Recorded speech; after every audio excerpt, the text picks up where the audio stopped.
Hello and welcome back. Today I'm going to go through how to make an easy sketching routine and some of the benefits of why you should do it. And the reason for this video is because I have strayed. I miss being able to just have some fun and mess up without any pressure to show my work. I mean, of course I'm going to show you this, but a lot of it I keep to myself as well. So I will cover what you need. Spoiler, it isn't much. Ways to practice with your preferred tools, and the skills that we will build on, and hopefully I can introduce a few novel concepts for you to explore. So let's get started. The easiest way to start is with what you already have, which is usually a pen or pencil and a scrap piece of paper or a page out of a notebook or old, whatever's laying around.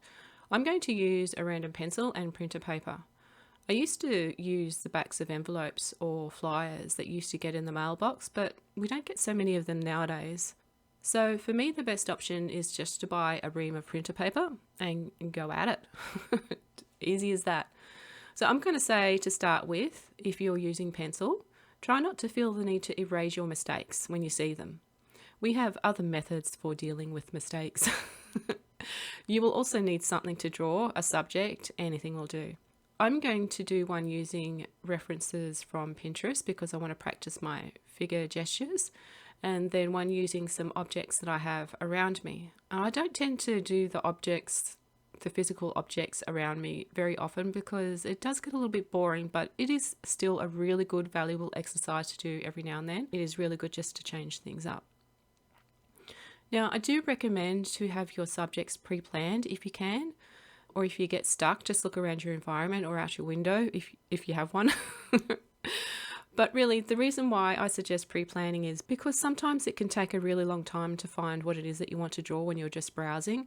That's why I recommend to do that at a separate time. When you're just browsing on the computer, go on Pinterest and make a folder and just save some pictures there, and that way you've got something that you can refer back to without getting sucked down the rabbit hole of being distracted and spending half an hour looking at reference images instead of 5 minutes setting up what you've already chosen. So just to make things even easier, I use PureRef on my computer and I drag and drop a selection of the reference images that I've chosen. And doing this means that I've already made my reference choices and I don't get distracted by the other images around me if I was still browsing on Pinterest. It isolates my focus. All I can see is what is on the PureRef file. Everything else is black. That way I'm able to focus just on those references without getting distracted, because that is a big problem for me. All right, so we're nearly ready to get going. I hope you have gathered your materials and have a subject to draw. And you can warm up your hand by making some marks if you like to start with. I don't particularly like making random marks just for the sake of it because, I have in the past, but I tend to incorporate that into the first few sketches I do, and it doesn't really matter for this exercise. This is just for fun. I'm going to use my timer, otherwise I will spend too long on a sketch trying to perfect it and it will defeat the purpose of what I'm trying to achieve with this, because that is what has been happening lately, the perfectionism, and I've been spending more and more time on what should be just an easy breezy sketch routine. So this is going back to basics. For me, I need a timer. For you, you might not. All right, now I've got my figures chosen. I've got my file open. Like I said, I'm doing gesture figures because I haven't done them for a little while. I do seem to get rusty on things, and also I enjoy doing them, especially just gesture ones, because they're a lot more free than actually trying to draw a pose. I can just enjoy the movement of the pencil on the paper. All right, so now we're going, and I'm just going to talk about a few things that I think this is going to achieve. Firstly, I want to loosen up my sketches and just enjoy making those marks, and actually enjoy making the mistakes. Learn to enjoy figuring out why they're mistakes, or sometimes the mistakes can lead you to things that you haven't noticed before. And that's the thing. Lately, perfectionism has been creeping into my practice, and I have become more invested in how it looks instead of just enjoying and exploring the act of seeing and drawing. For me, this is really going to do a few things. Firstly, it's going to reset my expectations. And by resetting my expectations, I can explore the figure without any pressure of having to get it right. And a lot of the time, I don't get it right, and I don't care because I'm just enjoying it. Experiment with mistakes, because sometimes we can just really get some extra fun out of that. It just goes so wrong that it's really so right. It's just making a mess. It's like being that child and just scribbling. When I've sat outside and I've tried to draw my dog Haru, and I'm not very good at drawing dogs, especially when they're moving around all the time. It looks a little bit funny, but I learned to let that go and be okay with that. And the other thing is, this whole sketch routine is building discipline to sit and draw for at least 10 minutes or whatever time it is that you want to reserve for your sketch session. And discipline is really, really important to a lot of other aspects in life. And this is, I think, an easy way to build that self-confidence to know that you can do something and stick with it for a measure of time. We're also building hand-eye coordination and perception or observational skills. Sometimes you don't notice things at the start. You'll be drawing for a little while and you think, oh, okay, well, I didn't notice that before. And then you can add that to your sketch. Incrementally, over time, you'll end up adding more things that you can now perceive or observe that you didn't see before. You might notice particular angles or shapes or the way things align or line up. I'm also building that relationship with myself and my drawing and my skills. And that's really, really important because that's part of self-confidence. And I think being able to know yourself a little bit better. I'm going to do another one because I do want to try to do some real life objects. I don't do them very often. Like I said, it can get a bit boring, but because I haven't done it in a while, I'm going to gather a few things and come back and we'll go for another round. All right, here I have a few things to draw. I have chosen distinctly different objects so I can get to do a variety of shapes and explore how I need to treat each one with different observations and approaches to draw. So my first object is the needle eraser. I chose this because it's quite an organic shape and doesn't conform to the usual shapes we are used to. It's quite a difficult one to start with, but I'm up for the challenge. And because of its organic nature, mistakes aren't going to be as obvious as if we were drawing something with a more common shape like a square or a cylinder. So once I've formed it into the shape that I want and I've set it down on my board, I start drawing. I start with the overall shape first. Then I'll work into more complex areas. I take notice of the shapes, how it's sitting, the way the light falls over it, revealing dents and bulges. I take all of that into account. And because the shape is so organic, there is really no right or wrong way to do this. I'm having fun trying to figure it out. Because all of these objects are real and I can pick them up and I can move them around and explore and investigate how the shapes work, we're using a different set of skills than we are when we're just working from a 2D image. We're translating the 3D into the 2D drawing. And this gives us a better understanding of the volume in space the item takes. We're also working on our hand-eye coordination again, and we are training concentration and focus. And that's by exploring our object, picking it up and turning it around. And here's an unexpected skill that we are practicing: design. We chose how we are going to draw this object and what view we want to draw it in. We also chose the shape that it would take. We're also practicing. But seriously, practicing regularly doesn't just happen without creating that routine first. It takes quite a bit of mental effort to get a routine going, which is why I tried to make it as easy and as simple as possible.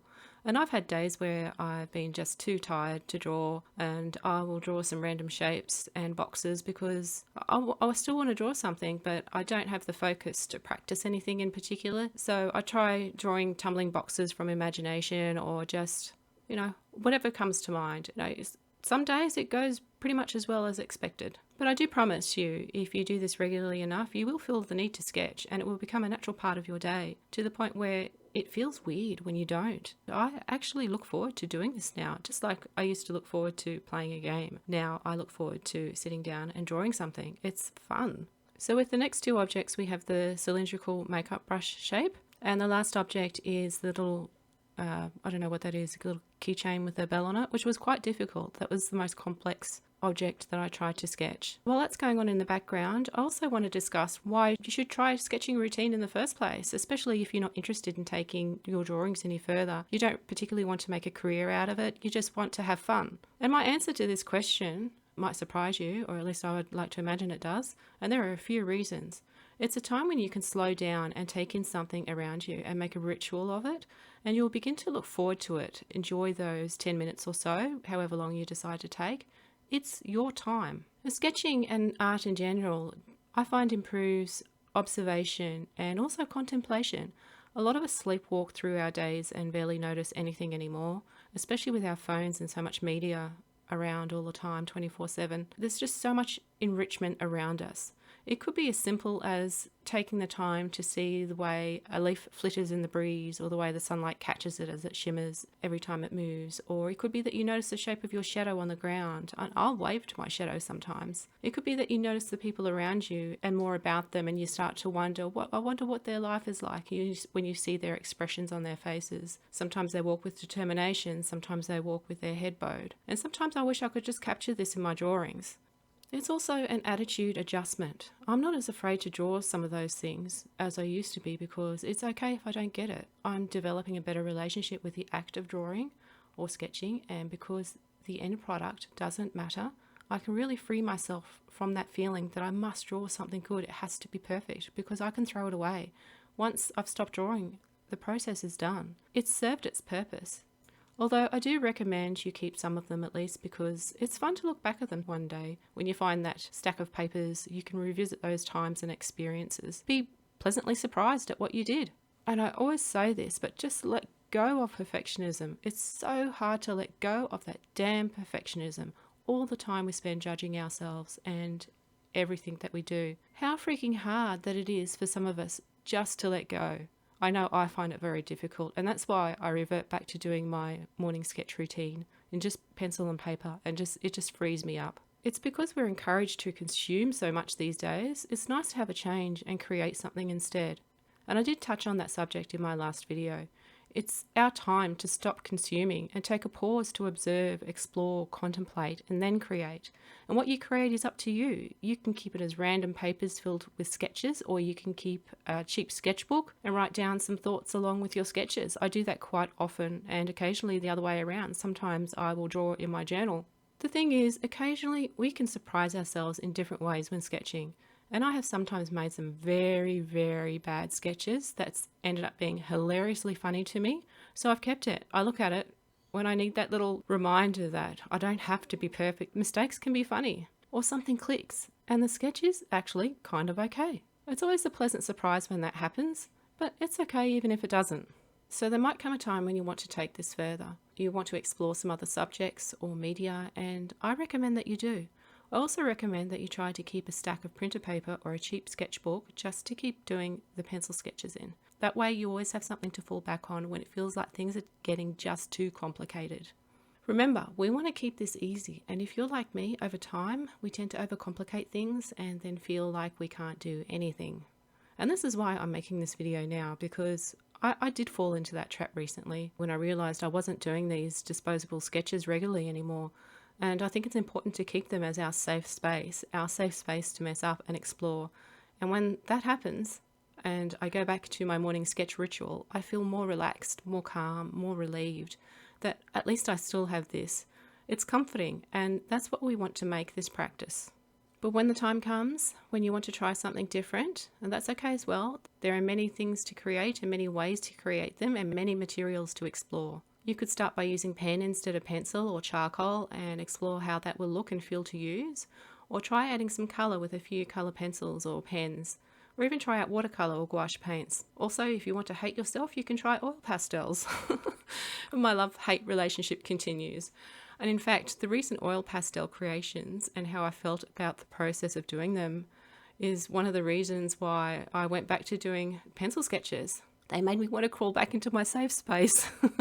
I do recommend taking it slowly, just trying one thing at a time so as not to get so overwhelmed so quickly. You don't want to do that and then just drop the practice altogether. You might find you take a bit more interest in some of your subjects now, and you might want to practice being more accurate or study what interests you.